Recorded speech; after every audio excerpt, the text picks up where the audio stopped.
Top 10 cricket players part 2।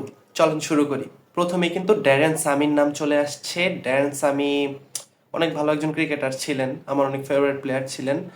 Darren সামিকে আমি তবুও 9 নম্বরে রাখবো, সরি সামি ভাই। এম এস ধোনি আমার মানে আরও একজন ফেভারিট ক্রিকেটার, এম এস ধোনি। এম এস ধোনিকে আমি 6 নম্বরে রাখবো। ম্যাক্সওয়েল যদিও বর্তমানে ফর্মে নাই, আগে ভালো ফর্মে ছিল, বিশেষ করে ইন্টারন্যাশনাল ক্রিকেট অনেক ভালো খেলে, আইপিএলে সেই ফ্লপ। যাই হোক, ম্যাক্সওয়েলকে আমি বর্তমানের পারফরমেন্স অনুযায়ী কিন্তু 8-এ রাখবো।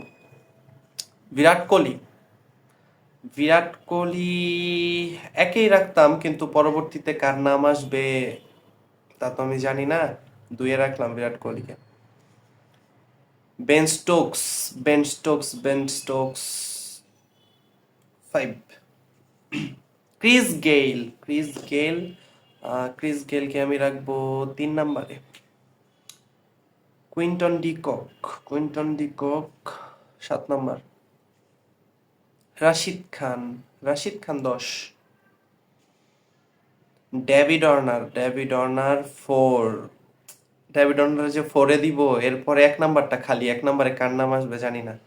যাই হোক, 1 নম্বরে যারই নাম আসুক আপনারা ধরে নিয়েন সেই সবচেয়ে বেস্ট ক্রিকেটার, ঠিক আছে। বাবর আজম বাবর আজম বাবর আজমকে 1 নম্বরে দিতে হইতেছে। আমি কিন্তু পরিপূর্ণভাবে মন থেকে বাবর আজমরে 1 নম্বরে দিচ্ছি না।